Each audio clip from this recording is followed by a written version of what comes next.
very word secrecy is repugnant in a free and open society. You're in violation of secure communication procedures, Commodore. So we just went ahead and fixed the glitch. There is no America. There is no democracy. Our fifth objective, a new world order. There are no nations. There are no peoples. There are no Russians. There are no Arabs. There are no third worlds. There is no West. Right-wing conspiracy. What do you call it when the assassins accuse the assassin? A new world order.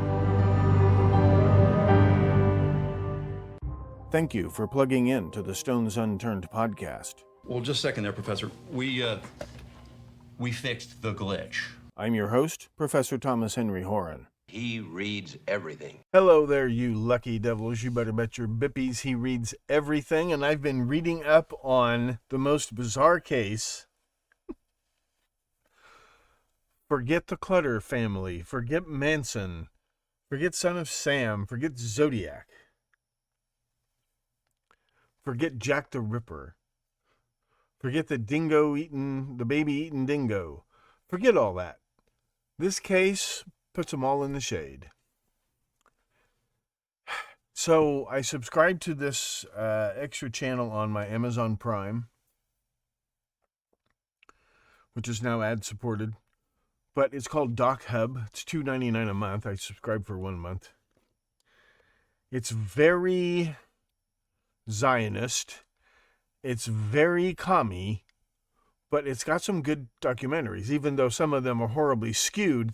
The reason, like, you're watching, it's like, okay, this is commie propaganda. What are they trying to do here? Some of them are just good. There's excellent documentary about the broad who was accused of murdering her own baby, and she said that the dingoes dragged off the baby. So there's this massive government conspiracy to frame her for murdering her baby. And why would they do that? So that actually turns out to be very interesting. And she's interesting. And she and her family are Seventh-day Adventists, which kind of adds a little bit to the interest level, right? Well, back in 1963 in Perth, between 59 and 63, they had a crime wave that makes Bonnie and Clyde look like Donald Trump.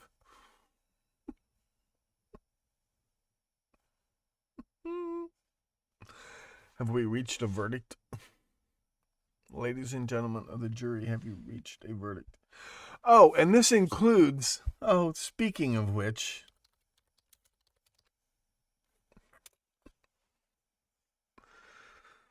there's a guy who's accused of murdering his fiancée. This is a string of fiancé murders. There's a whole string of fiancé murders by every means known to the criminal expert.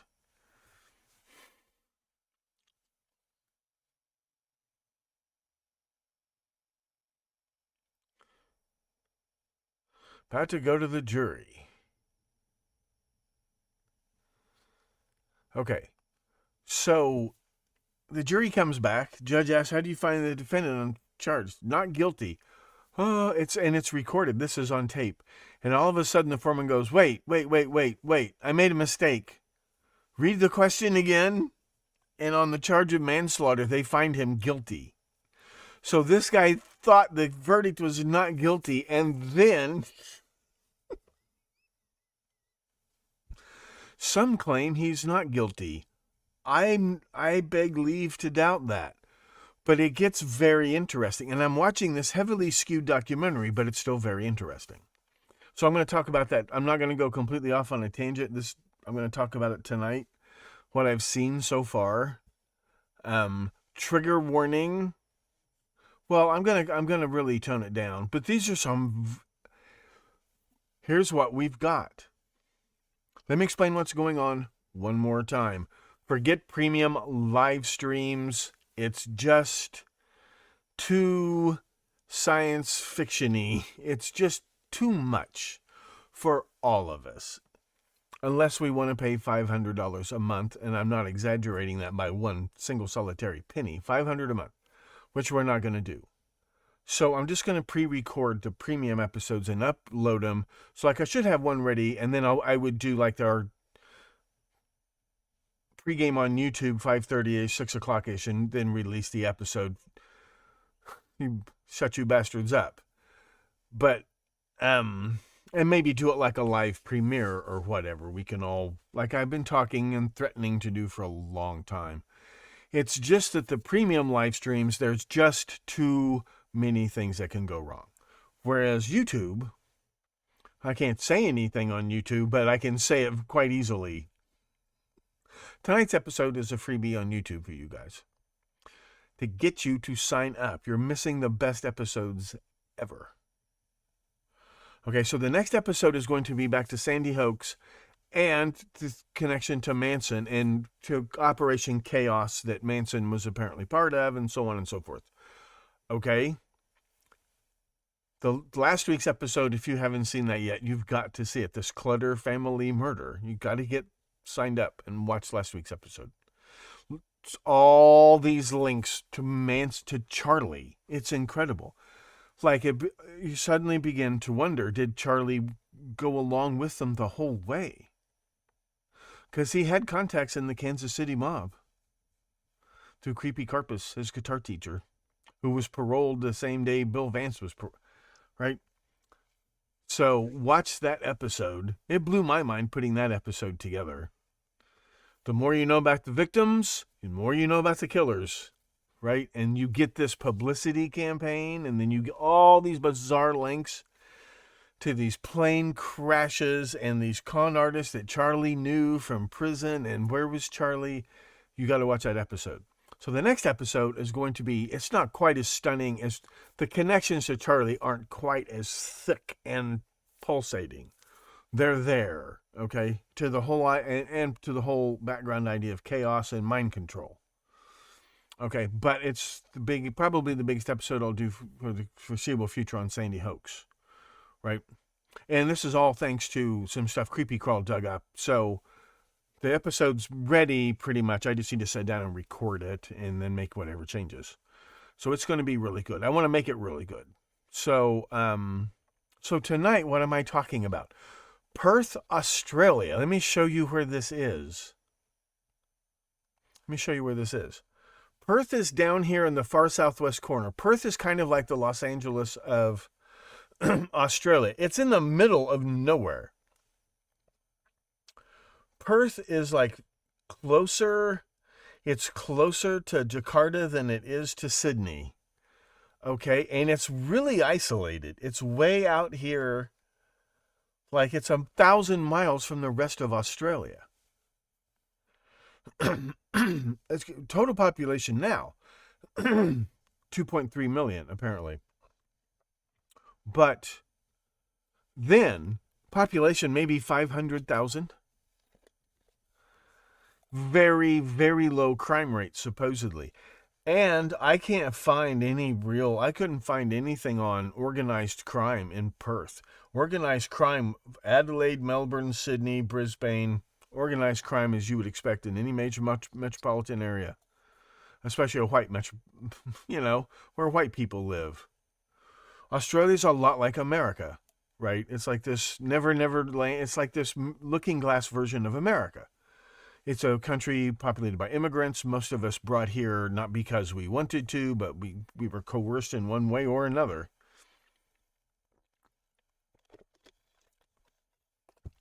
But Australia didn't have slavery. So it's like this mirror image. Well, 59 to 63, there's this inexplicably violent crime wave that's hitting a lot of people in the northwest suburbs of Perth. But it's a pretty low crime city. Perth is the gateway to world markets for all of this Western Australia mineral wealth. Everything from oil and gas to diamonds to gold to aluminum. Remember the Reynolds. But it's not that, apparently, it doesn't seem to be that sleazy seaport city like London or San Francisco or New York or New Orleans. It doesn't seem to be that kind of seaport city for whatever reason until 1959. And there's this explosive crime wave that ends up modern, and this documentary is part of this campaign to blame it all on one brain-damaged hair lip. And I don't mean that as a cheap put down, but this is how he's portrayed, especially at the time in the media, right? He's this brain-damaged guy, cleft palate, never fully repaired. So he comes across and he confesses to all of these murders and some other things that no one had suspected. And then he retracts his confessions. We're going to get to all this in a minute. But in the meantime, what you're going to see is, number one, you're going to see a cluster of murders that, they're all different young women, and there's one young man, very beautiful young man, okay? And these girls are a little on the wild side, especially by the standards of Perth, Australia. Okay, these are your Donna DeMazis. These are your Joanne Laminos of Perth, Australia. You know, the fun girls, the kind of wild girls. Some of these crimes are not only what you have in one murder case in particular, the most horrifying, and I'm not going to go into too great a detail except to, there are very distinctive MOs. There's a cluster of, some are murder, some are attempted murder. Some of these girls survive. All of the victims survive for some time after the attack and then succumb to their injuries within a few hours. None are dead when the killer leaves. None. It's one of these inexplicably horrific locked room murder mysteries, except of course there is the obvious solution, which is right on the surface.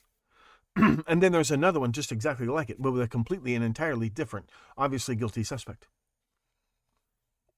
You're going to see this, but what I'm seeing is these young women, they're not all like working class or not all Polly Nichols. Some of them are like, there's an Abigail Folger, there's a Sharon Tate, there's Susan Atkins. Like, you begin to see this pattern again. You have so many confessions to these murders, you don't know where to begin. All of them are retracted. All of them are corroborated. All of them are debunked. Everybody did it and nobody did it. And then, so now this documentary is all about how there's this one guy. There was only one killer in Perth for 4 years, and it was this guy. You have very distinctive MOs, and then you have a completely different distinctive MO in several deaths, and then you have a completely different MO in several other. These are mostly attempted murders. These are girls who get run over by cars. I think most of them live.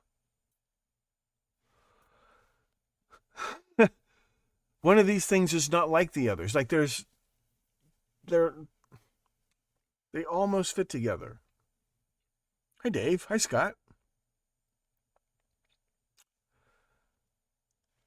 But I'm not going to go totally off about the Pazer family. I know everything about the Pazer family. What do you know about the Pazer family? So I'm not going to do a whole episode or series yet. I just want to show you what I've been watching this in the background. I had this documentary on, and I keep hearing the same old red flags. But then I'm like, okay, I see your point, but that makes it even more mysterious. It doesn't make it less mysterious. Oh, that's right. People of the WEF. Yeah, somebody brought that up before. Was it you? List of the wealthiest families? North Carolina. So they've got to be Golden Circle people, right? Knights of the Golden Circle. Louis Caspizur.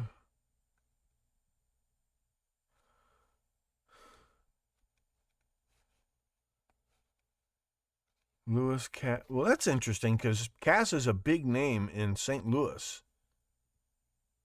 And so were a lot of French names.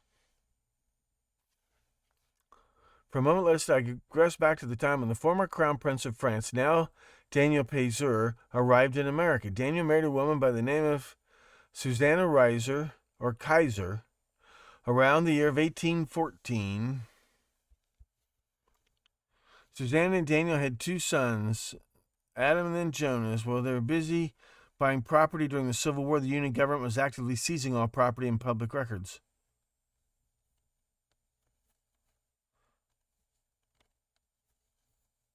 All of the public records were seized from each county courthouse in every Confederate state and taken to Bradford, North Carolina.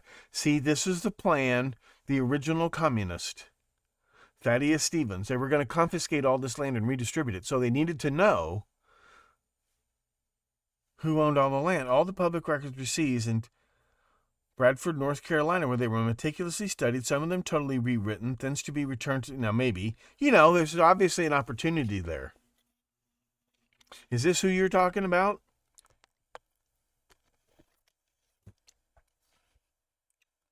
It looks interesting. Is that who you're talking about, Baby Bull? While you give that a think, let me tell you about this case. Let me show you what I got so far. But Sunday, Monday, as soon as I get it recorded, I'll get it up and I'll do a little pregame like this. And I'll be doing more of these. Somebody had a question about physics the other day that will be answered. You know nothing about general relativity. Be that as it may or may not be, let me show you this. So this all culminates in 1963 with several convictions. So here's a guy. Okay, here's the guy who gets blamed for all of this. His name is Eric Edgar Cook, born 1931. 4-year killing spree. Eldest of 3 children, born into an unhappy, violent family. His parents married solely because his mother was pregnant with him. His alcoholic father beat the boy frequently, especially when the boy tried to protect his mother. Christine was asleep in the staff room and her job in the Como Hotel to avoid going home and being beaten by her husband, Vivian. Born with a cleft lip and palate, for which he had 1 surgical operation when he was 3 months old and another when he was 3.5. The operation was not totally successful, probably because he keeps getting beat by his dad. Left him with a slight facial deformity and speech impairment. Oh, by the way, this I forgot to mention. Well, you'll see what I mean. You'll see what I mean. Targeted bullying, blah blah blah. Outcast at school, blah blah blah. Cook also had recurrent headaches and was once admitted to an asylum. His reported blackouts later stopped after an operation in 1949. So he's had some brain damage repaired by an operation, a tumor or something, but all records are lost.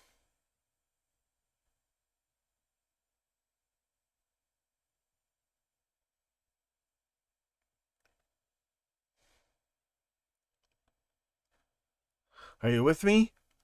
Here's what happens. There's this string of murders. Okay. Victims were shot with different rifles, stabbed with knives and scissors, hit with cars, and beaten with an axe. Several were killed after waking up as Cook was robbing their homes. 2 were shot while sleeping without their homes being disturbed, and 1 was shot dead after answering the doorbell. This is not one killer. We now know this is not really how that works. There's another murder that's going to prove that there were 2 killers. After stabbing 1 victim, Cook got lemonade from the refrigerator and sat on the veranda drinking it. 1 victim was strangled to death with the cord from a bedside lamp. This is not the only similarity to the murder of Rosemary LaBianca, as you shall see.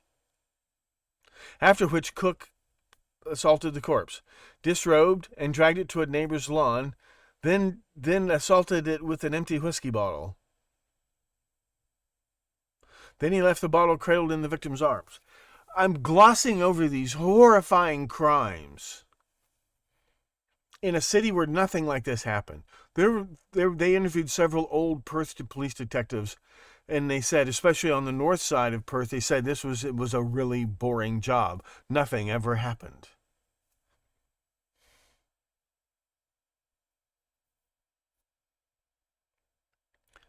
Penny Berkman, Gillian McPherson Brewer, John Lindsay Sturkey, George Ormond Walmsley, Rosemary Anderson, Constance Lucy Madrill, and Shirley Martha McLeod. Another victim, Bryant Vincent Weir, ultimately died as a result of permanent injury 3 years after having been shot. As the crimes were opportunistic, no, and used varying methods, and Cook's victims shared no obvious common traits, it was not understood that all these crimes were being perpetrated by one individual killer. No, they weren't, but other men may have been framed. In fact, 2 of the murders, the deaths of Gillian Brewer and Rosemary Anderson, were attributed to other men who were wrongfully convicted of those crimes. I'm not saying they were innocent, but they fingerprinted the entire city.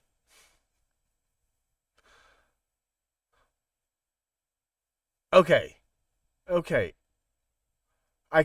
There's certain things you can't find answers to, and one of them is, and this may not be worth finding out, somebody got into several houses in this neighborhood, nice neighborhood on the north side of Perth, north of this brand new bridge that was built in 1959. All of a sudden, there's traffic. No ferry captains to remember your car or license numbers or anything. Just a bridge going back and forth between South Perth and North Perth. Okay? This is true.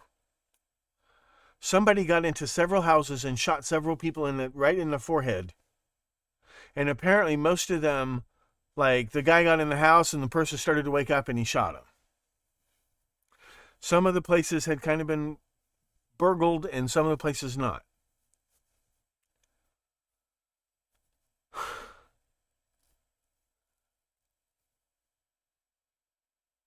Somehow the police become aware of a rifle stashed in a bush. There had no fingerprints. There's a rifle stashed in a bush. So the cops take it, they sneak it out of there, do ballistics tests. It seems to pretty well match.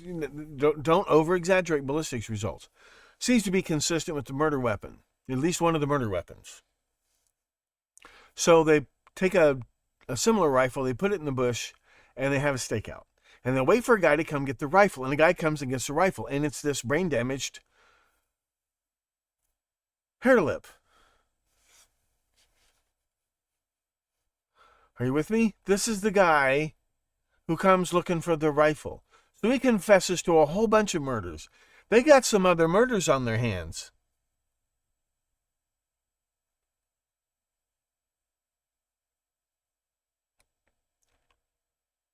But in the meantime, there's this guy, Daryl Beamish, who is convicted of murdering Gillian McPherson Brewer. Is he the guy? She's not just an heiress. She's 22 when she's murdered. Obviously very pretty. Her parents were involved in a lengthy and bitter divorce in 1953 with claims of domestic violence and adultery, with her father contesting the need to pay maintenance. So when she turns 22, there's no more child support and she gets murdered. She doesn't just get murdered. This is a horrifying crime. Trigger alert, trigger warning. I'm not going to get too graphic, but you need to know the very general details.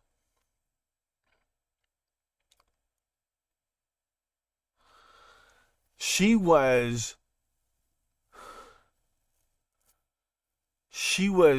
brutally, she was savagely beaten with a hatchet.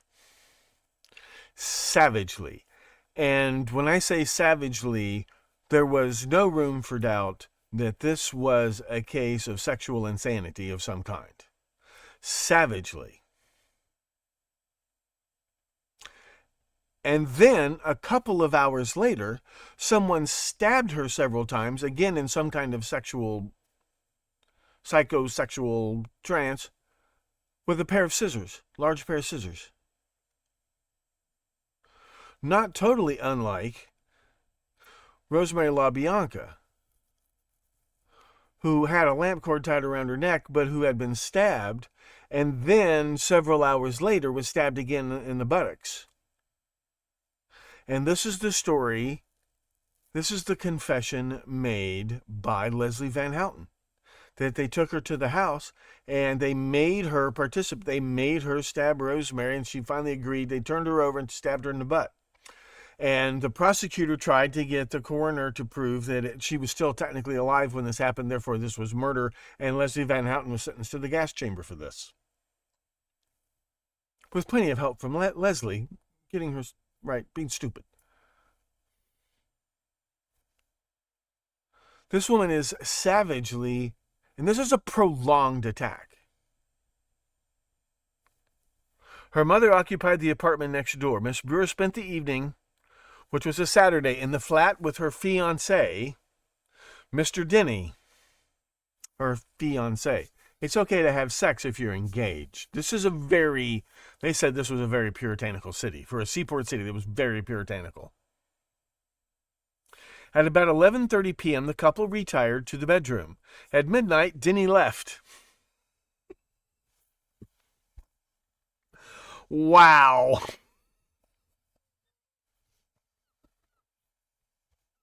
Wow. Wow. Whoa. At 11:30, the couple retired to the bedroom. At 12, Denny left.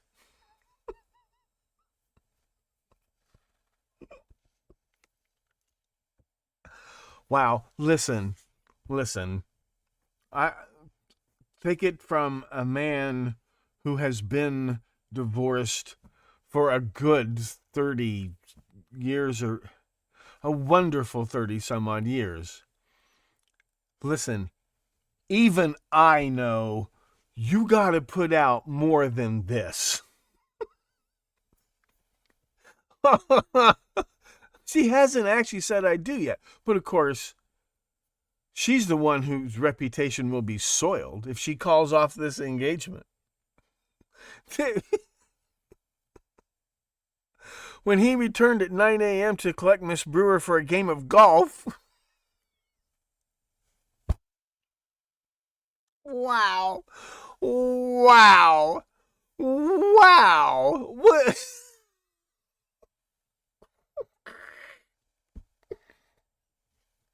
Wow. Did he return with croissant? Did he return with cafe au lait? Did he return with champagne and strawberries? No. Get my... the women aren't allowed to play golf in Perth. She's going to be his caddy.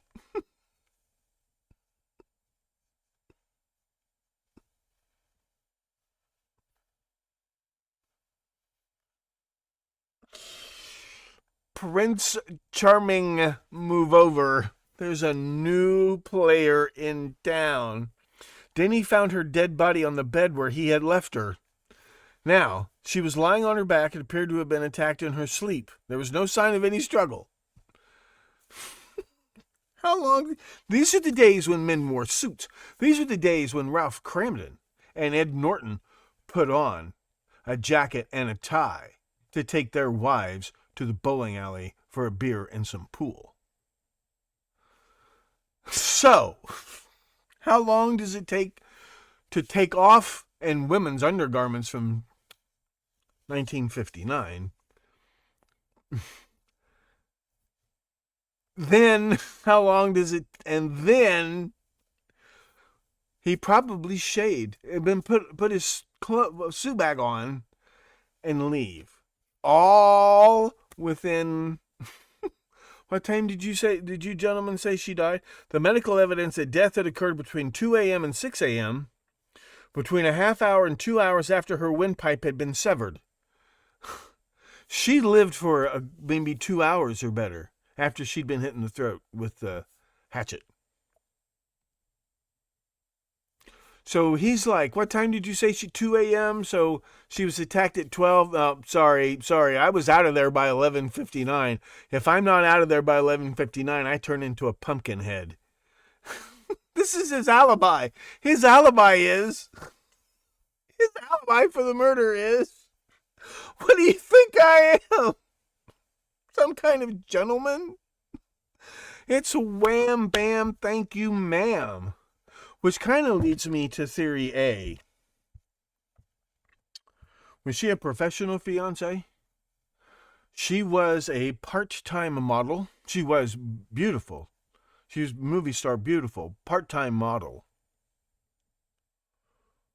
And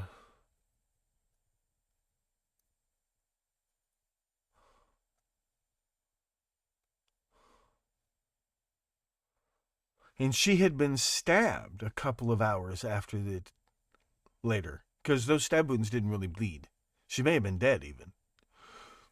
This suggests involvement in depth in role. It also suggests 2 assailants. Period. This is pretty strong evidence. You've got 2 assailants and one comes in after the other, which is exactly what happened at the Tate Cielo Drive. You have one brouhaha at 12:15 and you have another brouhaha at 3:30. There's a long gap in between. During that time, that's the time when the Manson family say that we had previously killed them. Then Charlie took us back there to tamper with the crime scenes and make it look witchy. I don't know how making it look witchy is supposed to make it look like the Black Panther Party was responsible, but they went to tamper with the crime scene. They do the same thing at the La Bianca household. The time of death is around 1 a.m., 2 a.m., Sunday morning. But there's a security guard working at the mansion next door who clearly hears a lot of furniture being turned over. You see this disheveled crime scene in the La Bianca crime scene photographs. He hears that activity going on at 2 o'clock p.m. And Leslie Van Houten is coerced by the family into doing her part to stab Rosemary, and she can't, so they turn her over and she stabs her in the butt, and according to the medical examiner, even trying to make her look guilty, has to admit Rosemary was probably dead, and obviously was dead. This sounds really familiar. And I'm just thinking, this guy, think about what bad luck this is. You are not exactly boyfriend of the year. You know, your intentions are less than honorable, and this is your alibi. You're a cad. You're a selfish pig. His alibi for murder is, well, I'm a selfish prick. You think I give a shit about the woman's feelings? I didn't even, far as I was concerned, she was already dead. I mean, this is his alibi. Think about this. He's totally innocent. Fine. Think about this. Who are your first 5 persons of interest? Number 1, who's the person who's the last person to see the victim alive, as far as you know? Number 2, who's the person who reported finding the body? Number 3, significant other, fiance, husband. 3 out of 5 already. 3 out of 5. And this happens while your back is turned. And it's going to turn out. Now, the hatchet had been taken from the unlocked garage of a house a few blocks away. So this was premeditated. This wasn't a weapon found in the house, and it wasn't a weapon that the killer brought with him the whole entire time. It wasn't stolen from her garage. And this was a creepy crawler active in this neighborhood. This was a ransacker. Because he stole the hatchet from a place where he didn't kill anybody or break in. He just went in the garage and found a hatchet. And then later on he goes out and murders this woman. Thank you, Medley. Mwah.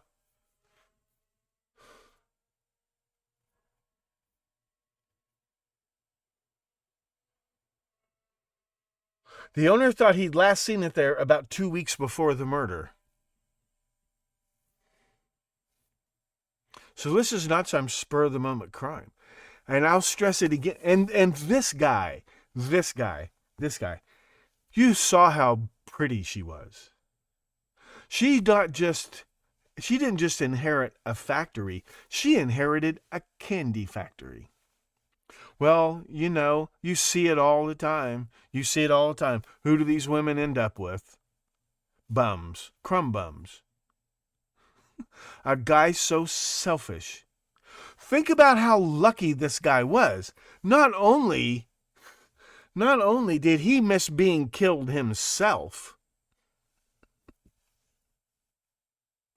but there's a brain-damaged hair lip will jump up and confess to this murder, and they're just going to accept his confession later. She was killed. Okay, so let's be generous here. So it's wham bam, thank you, ma'am. And before the bed, he turns it, before the room is even dark, he's gone. Elvis has left the building. He's gone. He's going to get his sleep for golf tomorrow. Sorry, honey, we're playing golf tomorrow. So she has time to fall asleep. How fast do you think she fell asleep? Was she drugged?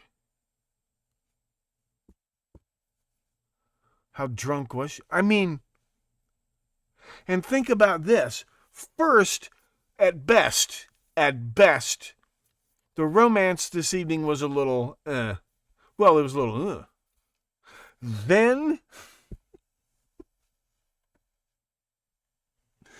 not only does this selfish prick, the pig, look, I'm a male chauvinist pig, and I'm telling you, gentlemen, please listen to me. You got to put out more than this. You got to put out more than this.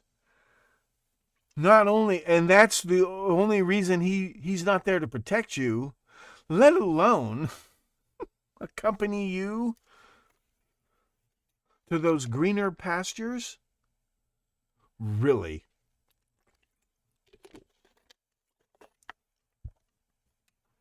And by the way, he said when he got back, the front door was locked, and he'd locked it behind him when he left.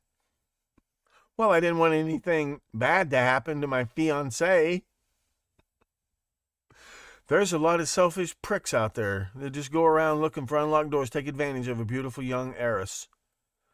We wouldn't want that to happen. Who is this guy? A man named Denny. A Mr. Denny. I'll bet that's his real name, too. What a life. You got it. You inherit a candy factory. And in those days, women get no sex education. So you got nothing to compare this guy to. She's got nothing to compare this guy to. Are you sure it wasn't suicide? We headed towards the bedroom at 11:30. By 12 o'clock, I was a ghost.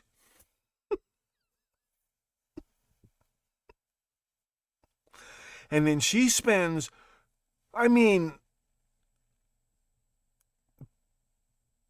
he gets 9 o'clock.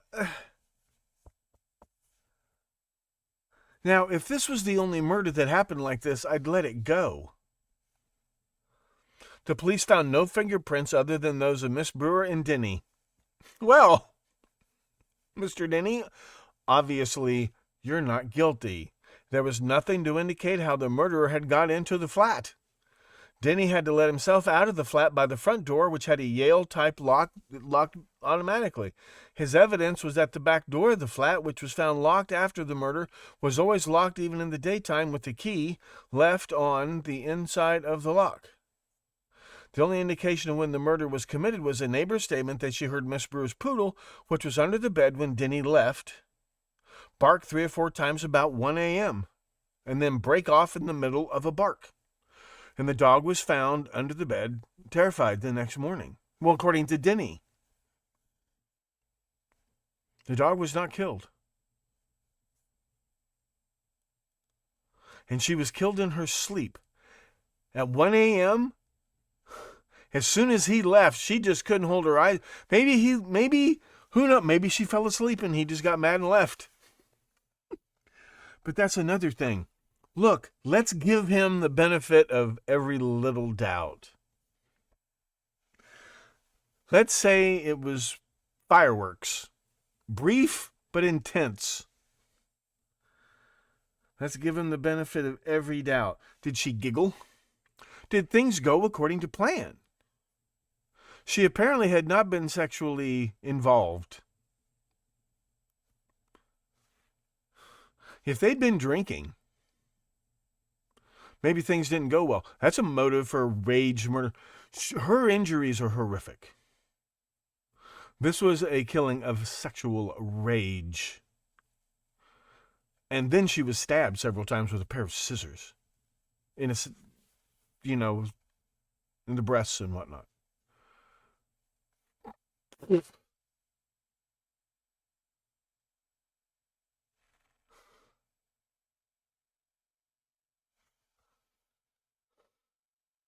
Now, if this was the only murder in Perth at this time, I'd let it go.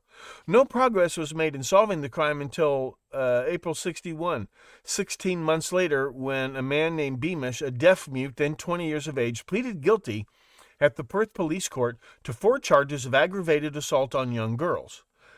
He's molesting girls for gratification purposes, but not raping them per se. Okay? Remanded in custody till the afternoon to await sentence. Yeah, he's going to be sentenced the same day. He pleads guilty. Detective Sergeant Leach, who does turn out to be this very ambitious hotshot detective with politically powerful friends in the city. And he rises to deputy chief or something, partly on the backs of the string of incomprehensibly savage and bizarrely unsolvable murders that he suddenly solves. Another detective, and by Mrs. Myatt, a public relations officer and interpreter for the public relations, more like a social worker, not like a publicist. They took him to her flat. Asked Beamish through Mrs. Myatt whether he knew anything about Miss Brewer's murder. Beamish at first denied any knowledge, but on the way back to Perth, in the police car, he said that he wanted to tell the truth and that he had killed Miss Brewer. Beamish gave a circumstantial account of the way he got into the flat. Well, that's about as clear as mud. This book is not about...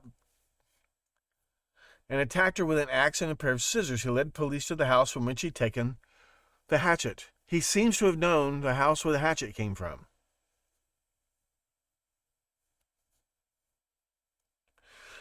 Then he retracts his confession. His explanation of the details which he gave in these statements was that he had either guessed them or Mrs. Myatt had suggested them to him. Then later on he would explain he'd read about these killings in the newspaper and fantasize about them to the point where he believed that he had committed the crime. And what's really funny is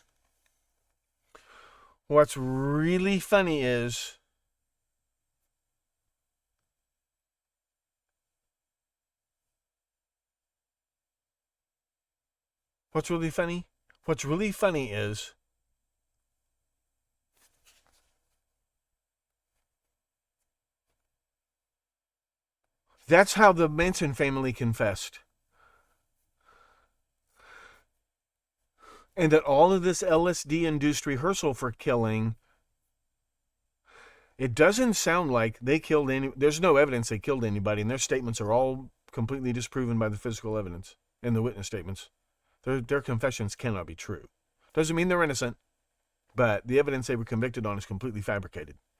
They got it all from the newspapers. That was all the misinformation that was printed in the newspapers and the TV news. Every word of the evidence against the Manson family. Every word of it. Just like this supposedly happened in 61. They catch him in 61. So they discount his confessions. 2 years later, a man named Edgar Eric Cook was arrested and subsequently charged with 5 murders. 4 of these murders were committed in 63 and the other several years earlier On 30th January 1959, Cook confessed to these 5 murders, and the police, after inquiry, entertained no doubt about his responsibility. The first of his victims, a woman, had been stabbed. So Beamish blames his interpreter for miswording his...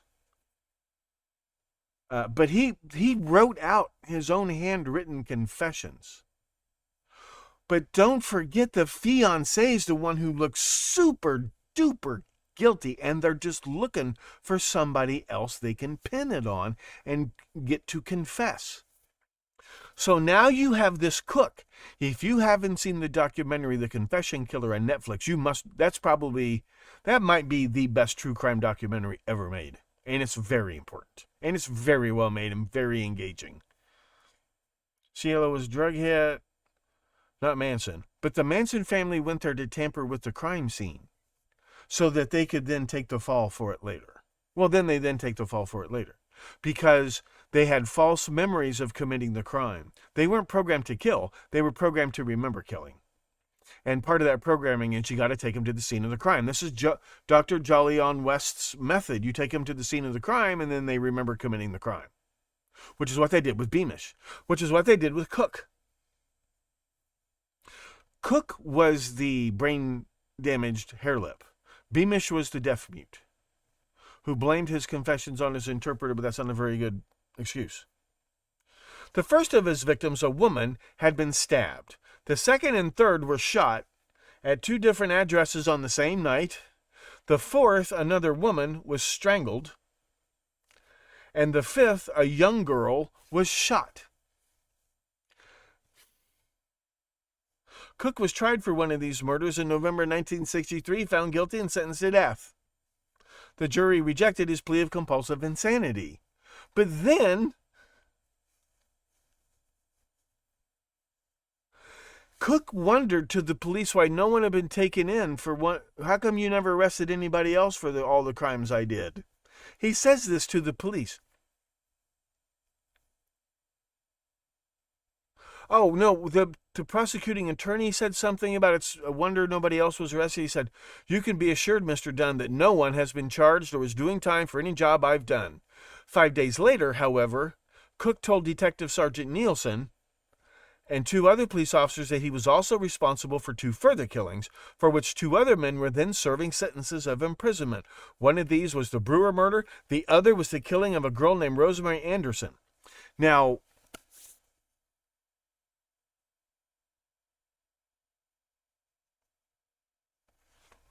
this is a case that this documentary really focuses on.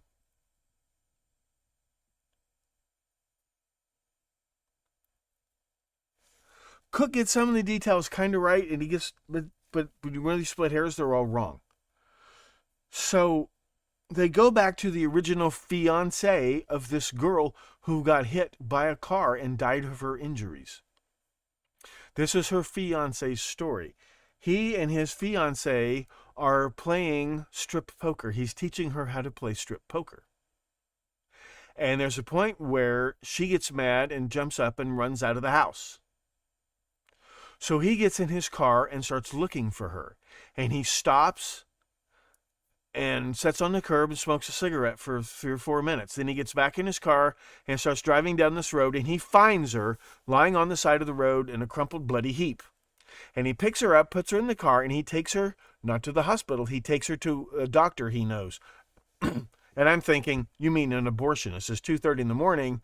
You got a girl who's had the shit kicked out of her. Where are you going to, you can't take her to the hospital, so you take her to Dr. Abortion. You know this abortionist. And he's a young, petty criminal, been suspected of stealing cars, blah, blah, blah, blah, blah. This is the 6th girl in the previous 3-4 years who has been killed or severely injured in a hit-and-run accident. Hit-and-run accident. All of them run over, walking alone, except for one girl was walking with her girlfriends, all alone on dark roads at late at night. Prostitutes or party girls. Maybe they're not totally on the game, but these are girls like, you know, "Oh, my friend's having a party, you should go. He's a nice guy. He makes a lot of money. You're his type. And then it's like he's teaching his fiance to be a hostess at a party. You could rent Charlie's kids for this. You know, you're having a party. Yeah, I went once. I was a date for a friend of mine from college who got this job, this big firm in Chicago, and she asked me to take her to her company Christmas party because they got VIPs from like all over the world coming to this company she works for. And we go, and they have fortune tellers, jugglers, magicians. They've got actors as part of this big party. And they had an 88-piece orchestra, and they had a 44-piece swing band. Like, this was one of those $1 million parties that you see in movies. I've been to one of these parties. And they hire these actors. Well, you can hire G-rated, PG-rated, R-rated, and in Los Angeles, you could hire X-rated parties. And this is what Charlie Manson is providing to his customers. And this kid, whose fiance gets run over by a car, this is what he's teaching her to do, teaching her to play strip poker. You don't have to do anything. You don't have to let the guys touch you. Just hang out and you're a hostess at this party, and they want to play strip poker or whatever, and it's part of the fun. And you'll make a little bit of money, and maybe you'll meet a rich husband. And then they take pictures and whatever, and they blackmail these guys. And maybe it actually get the whole 30 minutes in the bedroom. And you will be on a timer. These are fiancés you rent by the hour.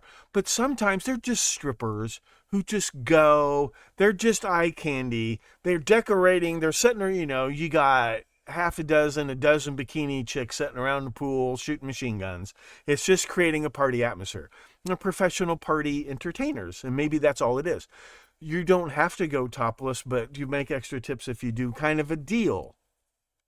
You just talk her into it. Maybe nothing horrible happens. Maybe it's a Diddy party and horrible shit happens. Maybe it's a Manson party and, with the Mansons, it's hard, the only one who really complained was Simi Valley Sherry, right? So it sounds like that's what's going on. She runs out of the house. He's driving along the road. There she is. She's been hit by a car. He picks her up, puts her in his car, takes her to the abortion doctor. Well, for some strange reason, the cops think he did it. And he confesses. Getting mad, running to have a fight. And she runs out and he runs her over. He's mad and he's half drunk. And he's half naked. That's how he explains being half naked. I was teaching him to play strip poker because we're engaged to be married. Then there's another broad who gets murdered after her fiancé leaves her apartment. There's another one.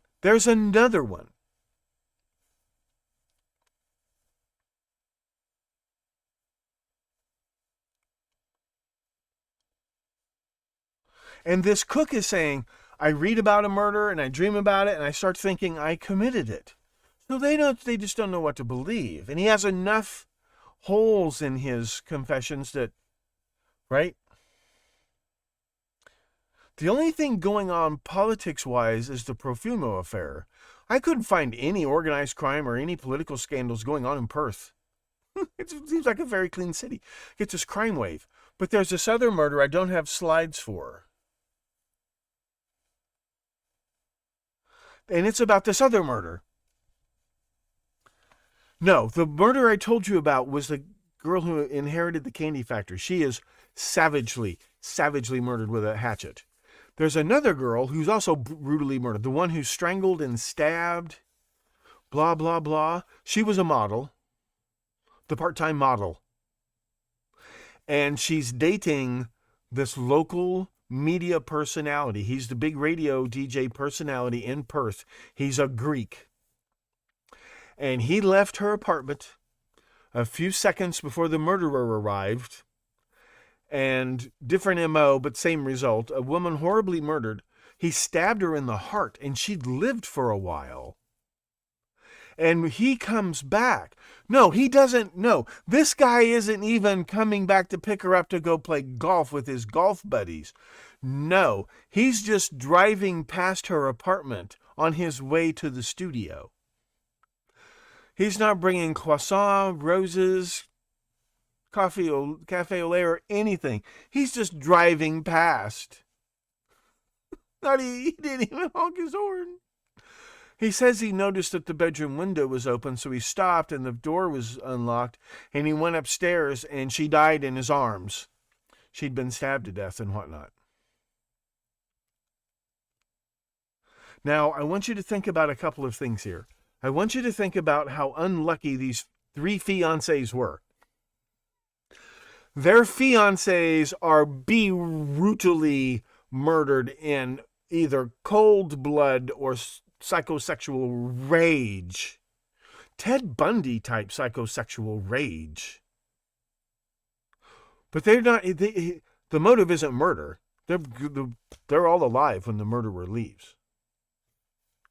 So it looks like it's a very personal killing. The fiancé, his only alibi is, I'm a sack of shit. That's his only alibi. I'm the worst pig in the world. That's his only alibi. And while he's gone being selfish, the most unbelievable serial killer of all time, every MO you can think of, comes in, murders his fiancée in a manner so bizarre and inexplicable that only the boyfriend can be thought of as a potential suspect, and is almost sent to death for this. Think about how unlucky these 3 guys are. One of them did go to prison. The Greek guy fled the country, so they just gave up on him. They didn't have the resources to go after this murderer, I guess. The other guy, there's somebody else comes along and confesses. And the third guy does serve 5.5 years for running over his fiancée. Nobody believed he was innocent. No one believes to this day he was innocent, except the people who made this documentary. And he was eventually exonerated of the charges through the process.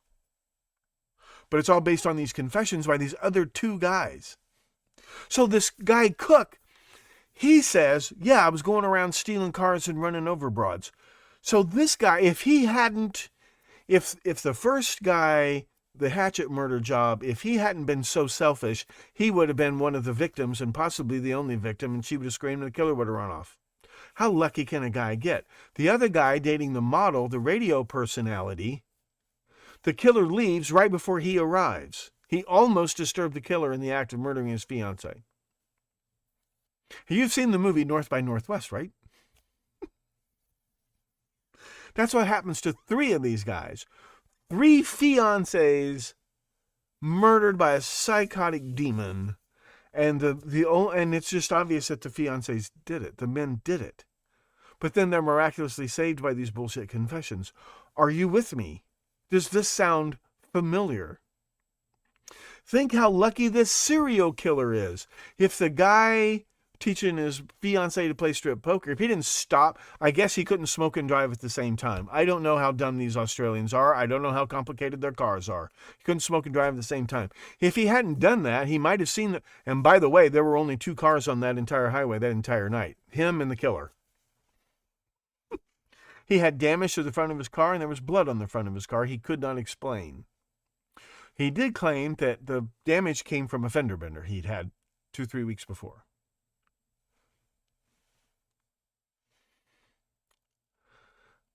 Maybe he's innocent. But then you get this documentary. They won't let it go. This is the Innocence Project of Australia thing. They won't let this go. I don't know how much more time I'm going to spend on this, but I just read bell after bell just rang listening to this going on in the background. Does anybody know anything besides like the Reynolds aluminum dynasty and people like that? Perth was basically a seaport where they export a lot of the mineral wealth of Australia goes out through Perth. And they import some food and stuff. It's not a major, it's not Hong Kong. What is it?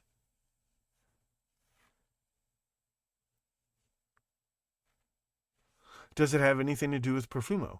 Because it kind of sounded to me as I'm listening to this, you've got girls like you have in Son of Sam and Manson girls who want to be starlets who kind of get sucked into the seedier side of Hollyweird. Not that there's any good side of Hollyweird. You've got girls who they're just full blown, like Susan Atkins, or just prostitutes. I don't mean it quite that way, but it sounds like this is what's going on, and they're being bumped off because they know too much about something. Like Son of Sam. Donna DeMaisy's not, I'm not saying she's walking the streets of Times Square. What I'm saying is, I think she's one of these party girls. It sounds like it. And it sure sounds like she set up her friend Joanne Lumino to get shot that night. It sure sounds like it. Sure sounds like it. And trying to drag Joanne into the life, and then maybe Joanne and her mother are like, we're going to the cops with this, and then Joanne gets shot. Maybe same thing with Donna Laura and Jodie Valenti. Maybe they're not full-blown, movie streetwalkers, but these are girls who have been. And then once the girl, she's been compromised. This college girl, call girl thing, everybody's being blackmailed to a certain extent, and they have to get rid of certain witnesses. And maybe they get rid of one or two witnesses, and they cover it up by this, what appears to be a serial killer. And I'm just thinking it sounds so familiar, and this is between 59 and 63. And the only thing going on is the Perfumery affair, which involves KGB. That's all I can find out about Perth that might have anything to do with any of this. I'm not going to spend a whole lot more time on this unless you guys come up with something interesting. I just thought it was fascinating. So there are a lot of good documentaries to watch on this Doc Hub. It's $2.99 a month on top of your Amazon Prime Video. You get a 7-day free trial. I went ahead and paid for a month. I thought it was worth a month. And there's a lot more documentaries. And not just true crime documentaries. They got some pretty cool documentaries on there, history documentaries.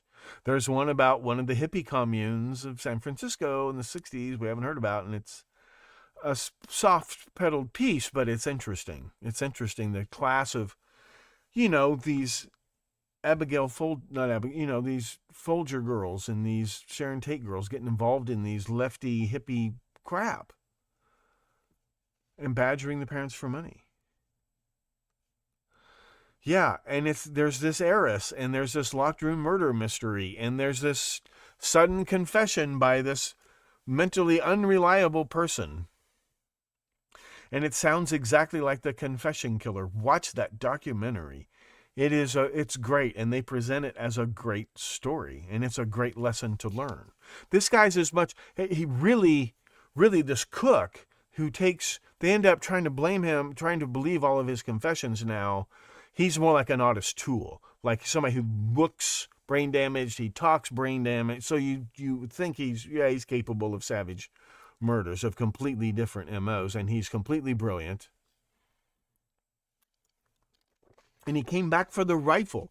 Like, how can that not be solid gold proof that he's guilty?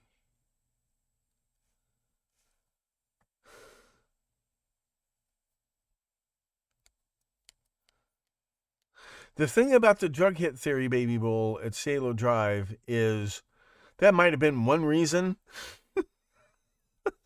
but it's far from the only reason, right? It's far from the only reason. It's like every other mafia hit. Everybody has to have, everybody's like, okay, you have to be a pain in everybody's ass, really, to get the commission's approval.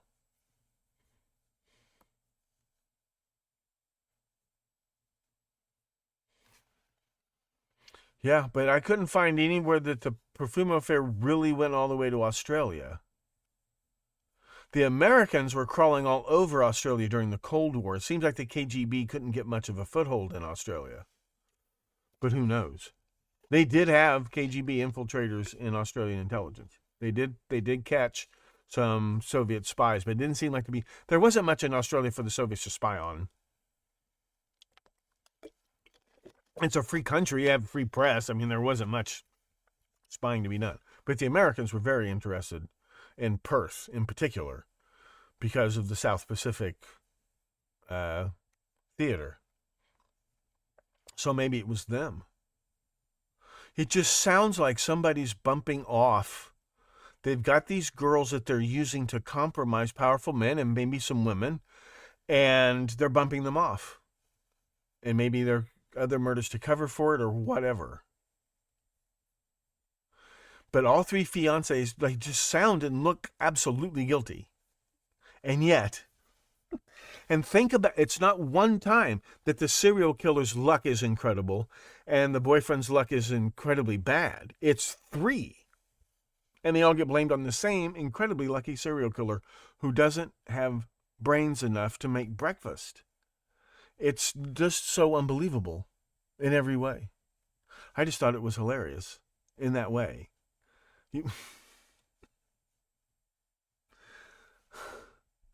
What time did you get there and what time did you leave? What can I say, Your Honor? I'm a pig. But I'll always have happy memories of what's her name. They're all three fiancés. And there are these other broads who are getting run over by cars. Somebody is stealing cars and running over these broads.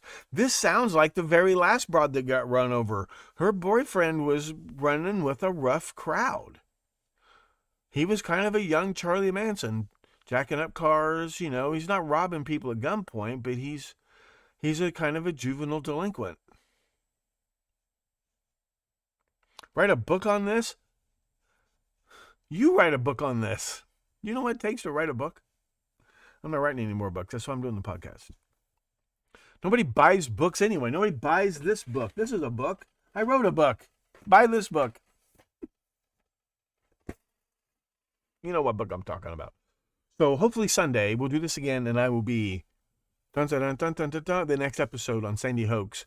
And believe it or not, on top of everything else, these ties to Manson in Chaos, Operation Chaos. But Manson in particular in bizarre ways. Okay? And Creepy Crawl gets a lot of credit for this episode in particular. Stuff about Manson I did not know. You bought it? Thank you so much. I'm not writing any more books. This is it. I'm presenting my findings in the form of podcasts. This is it. So get plugged into the Stones Unturned podcast. Premium episodes. They are worth it. They're worth $9.99 a month. I don't know what else to tell you. Thank you all so much. Good night. God bless. Please take care of yourselves and please spay and neuter your cannibals.